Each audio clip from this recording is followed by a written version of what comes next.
अपने जगाने का आप प्रयास कर रहे हैं। आर्यभट्ट ने कहा भैया ये सो नहीं रहे हैं, क्योंकि सोए हुए इंसान को जगाया जाए तो जग जाता है, लेकिन जिसको हम बार बार जगाएं वो न जगे, इसका मतलब है वो नाटक कर रहे हैं। तो बंद कर दीजिए नाटक, अब बंद कर दीजिए नाटक। आज इसी कारण लठियाए जा रहे हैं, यही कारण है कि लठियाए जा रहे हैं, जो आप सोने का नाटक कर रहे हैं। आप आज काटे जा रहे हैं, यही कारण है, यही कारण है कि आप नाटक कर रहे हैं। तो बंद कीजिए नाटक। आज ब्राह्मण जाति, ब्राह्मण एक संस्था है जो युगों से चली आई है, जिसने सारी जातियों के उत्थान के लिए कार्य किया है। आप कहीं भी वेद पुराण कहीं उठा के देख लीजिए, हम गलत करने नहीं आए हैं, हम सारी जातियों के लिए आए हैं। सारी जातियों का सम्मान है, सारे राजनीतिक पार्टियों का, सारे धर्मों का सम्मान है। हम किसी की बुराई करने नहीं आए हैं।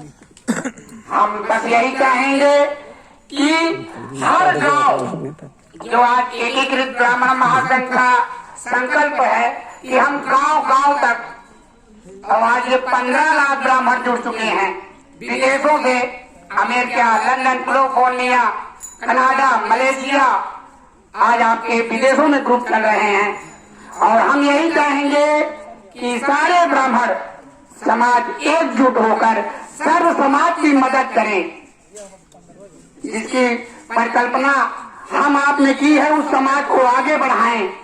आज हमने देखा है कि एक हमारे ही परिवार के हैं गांधी जी, समाज के हैं।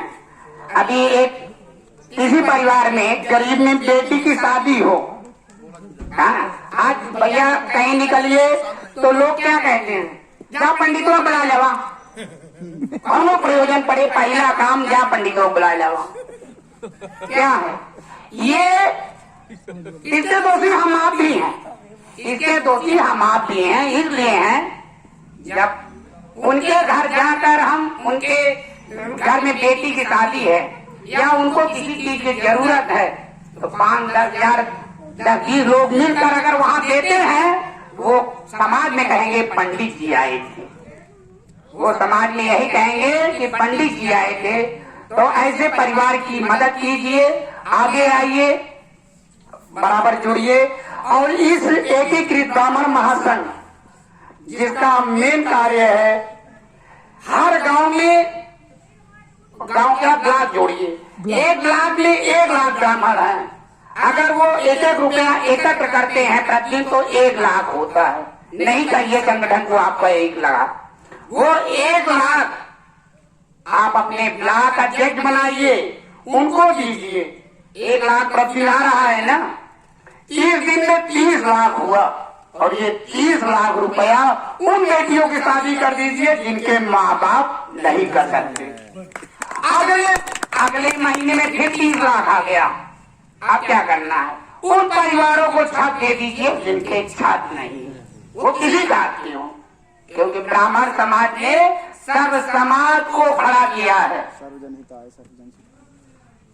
अब आपके पास 30 लाख हमेशा आ रहा है। और सबसे बड़ी बात, आज इस बैठक में भी वहां तक लोग नहीं पहुंचे। आज हमारे बीच से सबसे बड़ा दुख मुझे तब हुआ, मैं ना आता इस क्षेत्र में, दुख तब हुआ जब हमारे बीच से हमारी संस्कृति गायब हो गई।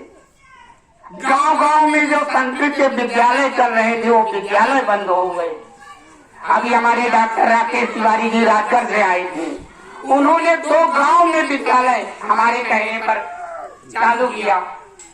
चाचा चंद्रमणि त्रिपाठी जी बराबर कहते हैं कि विवेक जी भेजिए, हम निःशुल्क अपने पास से एडमिशन डिग्री कॉलेज में करवाएंगे। हमारे बीच में हमारे सचिन मिश्रा जी बैठे हैं, जिन्होंने भैया 27 बच्चों को, संस्कृत का तो ठीक है, 27 बच्चों का एडमिशन करवाया है अपने पैसे से, गरीब बच्चों का। और 45 हमारे आदरणीय परम पूज्य चंद्रमणि त्रिपाठी जी ने भी कराया। और हमारे बीच में हमारे परम प्रिय हमारे दिल की धड़कन है वो वल्लभ पांडे जी।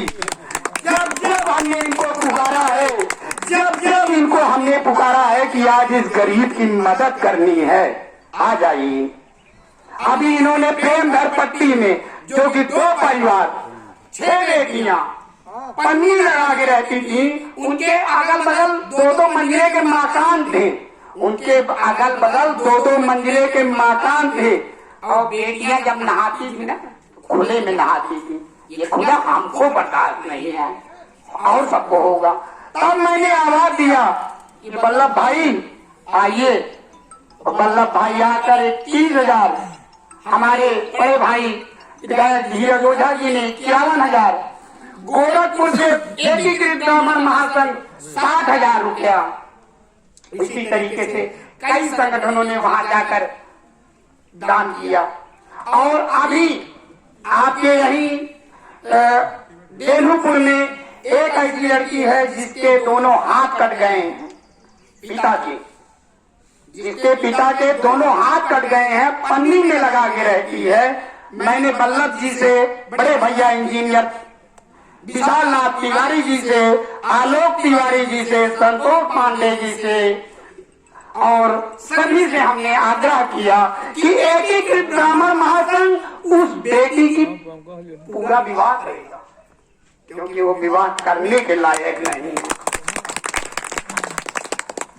और हम ये कहेंगे कि ये 30 लाख, अब 30 लाख क्या जाइए, वो 30 लाख हर महीने आ रहा है। और हमारे ख्याल से आप संस्कृत का विद्यालय खुलवाइए, 1 साल में उस लाख में सारी कमियां पूरी हो जाएंगी।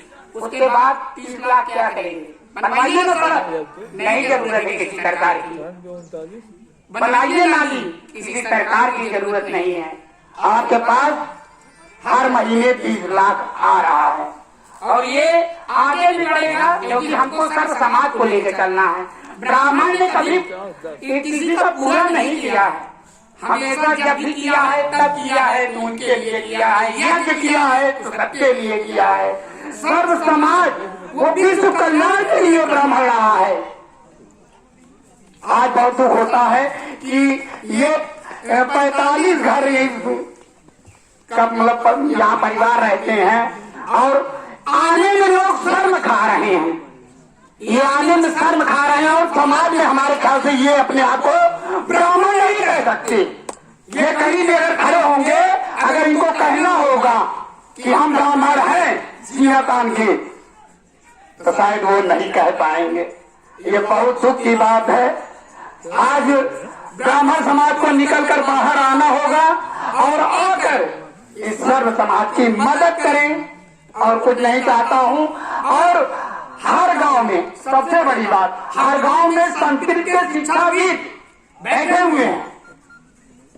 अब बाबा आए, संस्कृत के विद्वान आए, लेकिन जाइए चाय दुकान पर, फलाने के घरे बात या कोनो पार्टी के बाद, हाँ 3 घंटा काम बीत जाए वहां, लेकिन क्या 1 घंटे अपने घर पर उन 15 बच्चों को बुलाकर मुफ्त संस्कृत शिक्षा नहीं दे सकते? क्यों नहीं दे सकते? बहुत से युवा हैं, उनको संस्कृत का ज्ञान है, क्यों वो नहीं दे सकते? वो दे सकते। संस्कृत के प्राइवेट विद्यालय पे जाइए, आप संस्कृत की शिक्षा कीजिए। प्राइवेट विद्यालय पे जाइए, वहाँ संस्कृत की शिक्षा कीजिए। कोई आपको रोकेगा नहीं? कोई रोकेगा? कोई नहीं रोकेगा। तो अपनी मुहिम है कि संस्कृत शिक्षा का विस्तार हो, गरीब असहाय पीड़ित की मदद हो। मैं आज 24 घंटे लग रहा हूँ, रातों को नींद हराम हो गई है मेरी। कहीं मिर्जापुर, कहीं हरदोई, कहीं फर्रुखाबाद, मतलब हर जिले में से फोन आ रहा है। अब फोन के लिए आ रहा है, अब एकजुट होंगे, क्योंकि ये नाटक बंद कर दीजिए। हमने देखा बहुत सारे संगठन है, हम ये नहीं कहते सब संगठन, लेकिन हो क्या रहा है, धरातल पे काम चाहिए। अब धरातल पर कार्य चाहिए। अगर अभी बल्लभ भैया आपको बताऊंगा, गढ़वारा से एक फोन आया है मेरे पास। गढ़वारा से पंडित जी ने फोन किया कि भैया, पंडित जी कोरोना काल में कहे भैया वो थाने में बन रहा है और उनके भाई एक आधे जमीन का विवाद नाली रही और जो ना गए केस करेंगे। हमने अच्छा मुझे बुलाइए भैया। तो जब वो आए तो हमने कहा कि आप अपने भाई का नंबर दीजिए और कल आप इसी टाइम अकेले आइएगा, मेरे घर पर होना है। फिर उनके भाई को हमने कहा कि आपने अपने भाई के खिलाफ फोन किया है, अब आपके जाके FIR किया है, अब आपके भाई आपके ऊपर और बड़ा FIR करने निकल रहे हैं। तो कहें भैया हम क्या करें, हम कहें मेरे घर आ जाइए। तो उनके भाई ने बताया कि हमसे 7 साल बड़े हैं, 7 साल बड़े हैं। तो जब वो आए तो हमने उनसे कहा भैया शादी विवाह किए, जब ये पैदा हुए होंगे तो गांव भर में कहते होंगे मेरा भैया आ गया है, मेरा भैया आ गया है। जिस एक हाथ जमीन के लिए, गौर से सुनिएगा, जिस एक हाथ जमीन के लिए आज आप लड़ रहे हैं वो जमीन की कीमत 5000 नहीं है। और हमने उनसे पूछा कितना FIR में खर्चा हुआ, कहें अभी 1000, हम कहें अभी 5000, फिर आप 10,000, फिर ये 20,000, फिर आप 50,000, 1 लाख। ये तो 1 लाख जाएगा ही, साथ में माँ बहन बेटी बहू कटघरे में जाएगी। बंद कर दीजिए, ये बंद कर दीजिए, आपस में समझौता कीजिए, किसी से कोई विवाद न कीजिए, सभी एक साथ एकजुट होकर इस सर्व समाज की मदद कीजिए। मैं आप सभी को सादर प्रणाम करता हूँ, बारंबार प्रणाम करता हूँ। आज समय नहीं है, सुबह 12 बजे की बैठक और समय 5 बज गया है, बहुत ही विलम्ब हो गया है और मैं आप सबका समय नहीं लेना चाहता हूँ। बहुत एक छोटा सा इंसान हूँ, छोटा सा आदमी हूँ, लेकिन कोई नेता नहीं, अपना भाई बना के रखिए। भाई हूँ, आपका भाई ही रहूंगा। कविता भी कहते हैं। अभी आप सबने कहा तो हम आप सबके लिए सिर्फ इतना कहेंगे, इंसानों की खुशबू है इंसान बदलते हैं, इंसानों की खुशबू है इंसान बदलते हैं। यह दरबार लगा रहता है, दरबान बदलती है। जो पकड़े हैं इकरारों के इकरारों पे मिट जाते हैं, और जो बातों के बातूनी है ऐलान बदलते रहते हैं। रहता है दफ्तर खान, यहाँ मेहमान बदलते रहते हैं। ओ भोले मानो, ओ भोले मानो पागल तू क्यों मरता है वरदानों पर, वरदान ही जिंदा रहता है, वरदान बदलते रहते हैं।